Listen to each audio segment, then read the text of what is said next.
I knew something was wrong the moment I smelled the coffee. It was faint, sweet, metallic, not quite right. My wife smiled from across the counter, holding her own mug. "Made you a special one, darling," she said. Her voice was warm, casual, but her eyes didn't match it. They watched me too closely. I smiled back, lifted the cup, and in one motion, switched hours when she turned to grab the milk. 4 minutes later, she collapsed.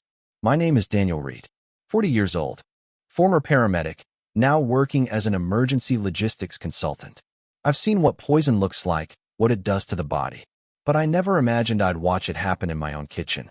For a moment, I just froze, coffee spilling across the table, her body hitting the tile. She tried to speak, but the words came out slurred. I called 911, my training taking over. Her pulse was rapid, erratic, pupils constricted. The dispatcher told me to start CPR if she lost consciousness. I didn't tell them the truth, that I knew this wasn't a heart attack. It was something else. By the time the ambulance arrived, she was barely breathing. The paramedics rushed her out while I stood there, still tasting the bitterness of that coffee on my tongue.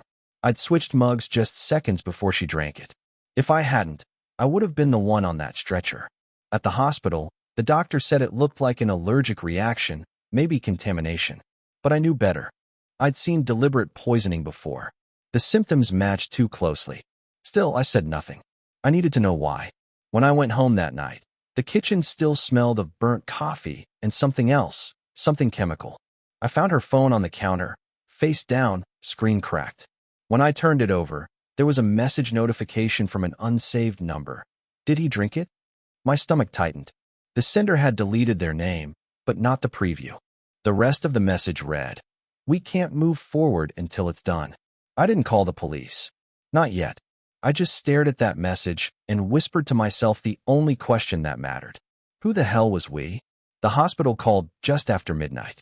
They said my wife, Claire, was in stable condition but still unconscious. Stable. That word should have been comforting. It wasn't. I drove there in silence, the kind that hums in your ears when your brain refuses to stop replaying a moment. The smell of that coffee, her calm voice, the way she said special. When I reached her room, a nurse stopped me at the door. She said Claire wasn't awake yet, but might be soon. The doctor thought it was food-related, possibly contamination. I nodded, pretending to believe it. Inside, the machines beeped rhythmically, her face pale against the white sheets. I watched her chest rise and fall, steady but shallow. I tried to feel sympathy. Nothing came. When I left, I asked to see her belongings. The nurse handed me a small plastic bag, her phone, a wallet, keys, and a folded receipt from a nearby grocery store. I signed for it, thanked her, and walked out without another word. Back home, I opened the receipt. Coffee beans, milk, and something I didn't recognize, a packet labeled supplement. The kind you don't find in normal grocery aisles. I typed the name into my laptop. Nothing. No listings, no brand history. Just blank pages. Then I checked her messages again. The number that had texted her earlier was gone. Deleted. But I'd already taken a screenshot. I traced it using an online lookup tool. It was a prepaid burner registered 2 days ago. Disposable. Professional. That's when I remembered something from my own training. The pattern of her symptoms. Pupil constriction, muscle tremors, delayed collapse. It wasn't food poisoning. It was a neurotoxin. Fast-acting, precise, the kind used in small doses to avoid detection. Whoever sent that text hadn't been guessing. They knew exactly what they were doing. I sat in the dark kitchen, the same spot where it started, the untouched mug still on the counter. I thought about calling the police. But if Claire had planned this, then whoever was behind her wouldn't stop just because she failed. So I made a decision. I would stay quiet. Watch. Track. Find the truth before it found me first. By morning, I had a plan. I called no one, told no one. The fewer people who knew what I was doing, the better. Claire's attempted poisoning wasn't an impulse. It was structured, careful, and that meant whoever was behind it might still be watching. I went to the hospital under the pretense of bringing her clothes. The nurse said she'd regained consciousness for a few minutes overnight, disoriented but coherent. She'd asked what happened, and they told her she'd collapsed. She said she remembered nothing. I thanked the nurse and left the clothes at the counter. I didn't go inside. Seeing her too soon would tip my hand. On the drive home, I thought about that text message again. We can't move forward until it's done. The phrasing stuck with me. Not, you can't, but we can't. That meant she wasn't the only one invested in this outcome. When I got home, I started checking bank statements. Claire handled most of the household finances. I'd trusted her with it, never questioned transfers or bills. But now I noticed things, small withdrawals over several months, always under the same round number, $300. Not enough to raise suspicion, but consistent. I totaled them. Nearly $9,000 in half a year. Gone. I followed the trail to a joint account we hadn't used in years. There were deposits from an unfamiliar business name, Harbor Consulting, LLC. A quick search showed it was registered just 6 months ago. No physical address, no website. A ghost company. It clicked. Someone was paying her. Slowly. Consistently. For what? I didn't yet know. That night, I pulled the security footage from our doorbell camera. The morning before she handed me that coffee, she'd stepped outside with her phone, pacing the driveway. At 6:42 a.m., a black SUV stopped at the curb. She leaned in through the passenger window, handed something over, then looked around before coming back inside. The timestamp was clear. The same day she bought that supplement. I paused the footage and stared at her face. Calm, deliberate, not a trace of hesitation. Whatever this was, it wasn't panic. It was execution. And I had just become the variable she hadn't accounted for. I replayed that footage again and again until sunrise, freezing each frame like it could give me the missing piece. The black SUV had tinted windows, no plates visible from the camera angle. But the driver's side mirror caught a reflection for half a second, a partial company logo. I couldn't read the whole thing, but one word stood out, Harbor. The same name as the fake consulting firm on our bank records. That was the first real connection. Not theory. Proof. I sent the footage to a friend from my paramedic days, Eli, now working in private security. He owed me a favor from years back when I'd pulled him out of a wreck. I told him to trace the vehicle quietly, no cops, no official channels. He said he'd see what he could do. I spent the rest of the day cleaning the kitchen, throwing away the untouched mug, every trace of that morning. Part of me didn't want to. It felt like destroying evidence, but keeping it felt worse, like letting the smell of poison live in my home. That afternoon, Eli called back. He said the SUV belonged to a private investigation firm out of Chicago. Legitimate on paper, but with a reputation for gray jobs, background checks, asset recovery, sometimes corporate sabotage. The company was called Harbor and Coleman Investigations. The owner's name, Mason Coleman. I didn't know the man, but the name triggered something. 2 months earlier, I'd seen it on a document Claire had printed. Insurance paperwork, she said. I hadn't thought twice about it. Eli offered to dig deeper, but I told him to hold off. I wanted to handle this myself. That night, I sat outside the hospital in my car, watching through the window as Claire slept. Her chart was visible on the wall, stable vitals, improving. She would wake soon. And when she did, she'd expect sympathy, confusion, forgiveness. She'd expect the old version of me, the man who trusted her. But the man sitting in that car wasn't her husband anymore. He was the quiet shadow of what she tried to kill. And when she opened her eyes again, she wouldn't be looking at a victim. She'd be looking at someone who finally understood exactly how far he was willing to go. Claire woke up 2 days later. The hospital called to say she was conscious, asking for me. I waited 6 hours before going. I needed her alert, clear-headed, capable of hearing her own lies. When I finally stepped into the room, she smiled weakly, like none of it had happened. Her eyes darted to the bandage on her wrist where the 4 had been, then to my face, searching for a cue. I gave her nothing. She asked what had happened. I told her the doctor said she'd collapsed, maybe from something she ate. She nodded slowly, relief flickering in her eyes. She thought the story held. I asked if she remembered anything. She said no, just that she'd been tired. I told her I'd thrown out the rest of the coffee. She said that was probably for the best. Every word felt rehearsed, but her tone never cracked. She was calm, too calm, like she'd already decided how this conversation would go. I watched her closely, not for guilt, but for control. She wasn't scared I'd found out. She was scared I hadn't. When I left, I stopped at the nurse's station and asked about her visitor log. Only family, I was told. But there was one exception, a man who'd claimed to be her insurance agent. He'd stayed less than 10 minutes and left before she woke. The name he gave, Mason Coleman. I didn't confront her. Not yet. I wanted her to believe her world was intact, because soon I'd start taking it apart piece by piece. That night, I called Eli again. I asked him to dig deeper into Harbor and Coleman, specifically Mason's clients. By midnight, he sent me a document dump. One name stood out immediately, Claire Reed, listed as a private client under Asset Protection Services. The contract started 8 months ago, the same month the withdrawals began. There it was. Proof. She'd been planning this long before that morning. Paying someone to erase me legally, financially, and if necessary, permanently. I stared at the file for a long time. My pulse didn't rise. My hands didn't shake. I just realized something simple and absolute. If she'd gone that far to destroy me, then I was already gone in her mind. But she had no idea what a man with nothing left to lose could do in return. The next morning, I began moving in silence. I opened a new encrypted email account and sent Eli specific instructions.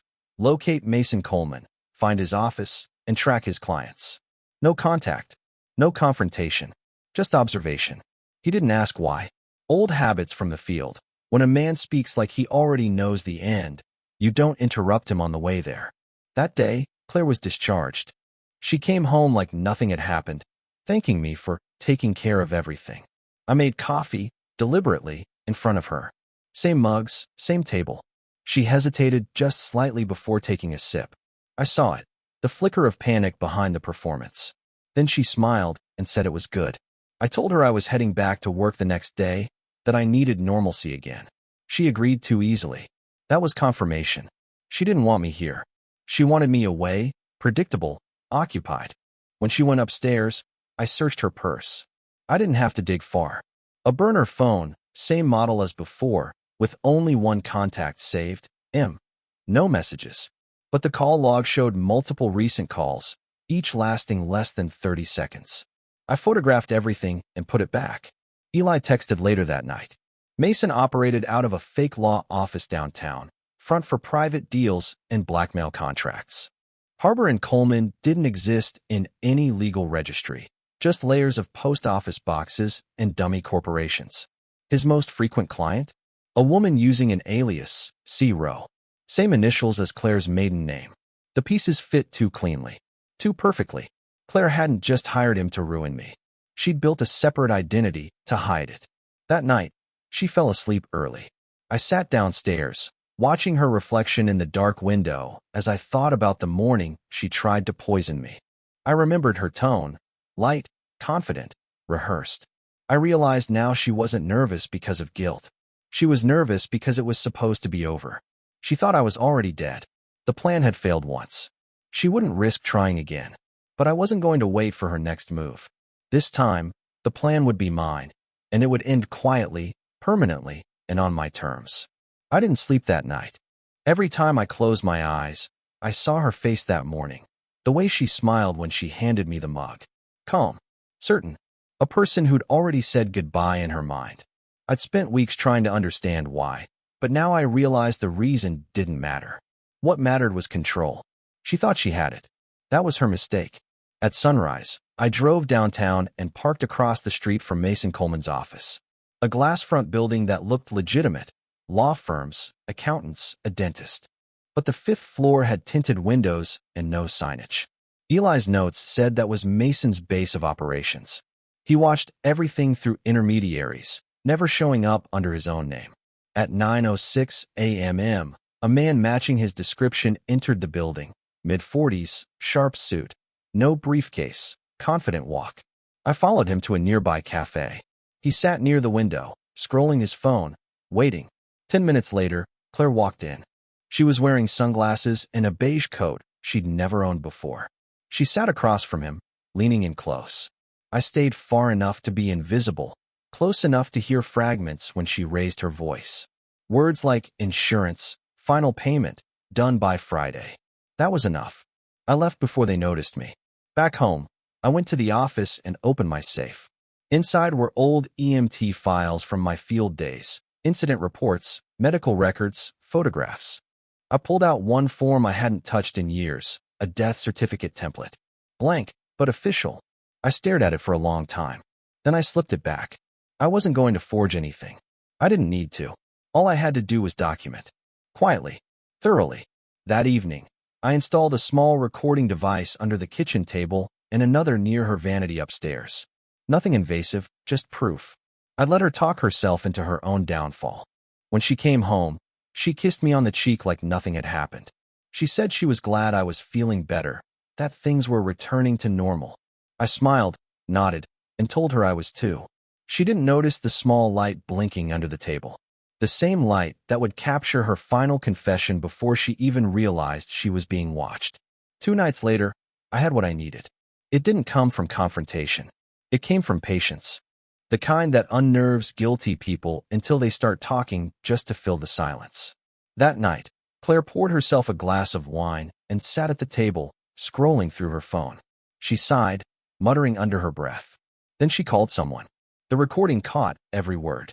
She told them it was handled, that I was cooperative again, that I'd stopped asking questions. She laughed softly, saying, "He'll never see it coming the second time." The second time. I let the recording play 3 times, each one colder than the last. She was planning another attempt. Whatever hesitation I once had was gone. I backed up the files to a secure drive, then sent copies to Eli. He didn't reply, but 5 minutes later, I saw the read receipt. That was enough.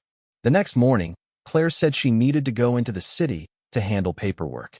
I told her I had a meeting downtown, too. She didn't question it. She wanted distance. Perfect. I followed her from a few cars behind, keeping my speed steady. She drove to the same building as before, Harbor and Coleman. Mason was waiting out front, and they went inside together. This time, I didn't stay in the car. I walked across the street and entered through the back alley door. Eli had already arranged clearance with the building's night guard, old contacts, untraceable favors. On the 5th floor, I found Mason's office. Empty. But his computer was on, files open. I didn't touch the keyboard, just photographed the screen. Documents labeled insurance claim, D. Real estate. Draft copies, already signed with my forged signature. The payout beneficiary, Claire Reed. I left without a sound. By evening, I'd assembled everything. The recordings, the photos, the financial records, even the fake signature. I called Mark Hastings, an old police contact who owed me from my paramedic days. I told him there was something he needed to see, off the record. He agreed to meet at dawn. That night, Claire slept soundly beside me, unaware that her entire plan was already dismantled. I didn't touch her, didn't speak, just listened to her breathing. Slow, even. The sound of someone who believed they were still safe. At sunrise, I drove to meet Mark in an empty diner off Route 41. The kind of place where no one remembers your face and no one asks questions. He was already there, coffee in hand, same tired eyes I remembered from back when we used to pull night shifts together. I handed him the folder, photos, recordings, screenshots, everything. He read in silence for nearly 10 minutes. Then he looked up and said the same thing I'd been thinking for days. This wasn't about money. I asked what he meant. He said the insurance was just the surface. Harbor and Coleman had been flagged before in fraud investigations, but the patterns were always the same: spouses, false deaths, and offshore accounts. Mason wasn't working for Claire. She was working for him. He told me she was likely the bait. He targeted couples with insurance coverage, manipulated one spouse into killing the other, then collected through proxies. The victims' families never suspected because it always looked like a tragic accident. Until now.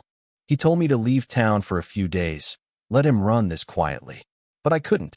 Not yet. I needed to finish it myself. When I came home that night, Claire was waiting.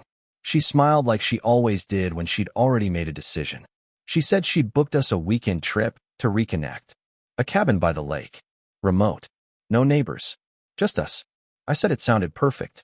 That night, I packed 2 bags, one with clothes, one with evidence. Before dawn, we drove north, just the 2 of us, the road cutting through fog and silence. She talked the entire way, small talk, memories, pretending we were still a couple. I let her. Every word she said felt like a rehearsal for her own innocence. When we reached the cabin, she started unpacking groceries. 2 mugs sat on the counter. She smiled and said, You make the coffee this time. I nodded, calm, deliberate. It was almost poetic, the same way it started, the same setting. Only this time, I wasn't the one who didn't know what was in the cup. The cabin was quiet, too quiet. A single-story structure buried in pine trees, the lake outside still as glass. Claire hummed softly while she unpacked, as if the world hadn't already ended for her. I watched her move, graceful, measured, like someone performing for a camera that wasn't there. I filled the kettle, waited for the whistle, and poured 2 cups. The smell of coffee rose between us. She smiled, the same smile she'd used that first morning, the one that nearly killed me. I handed her a mug, my hand steady, my breathing even. She lifted it to her lips, hesitated, then set it down. You first, she said lightly. I nodded, took a small sip, and smiled. Then she followed. 1 careful sip. 2.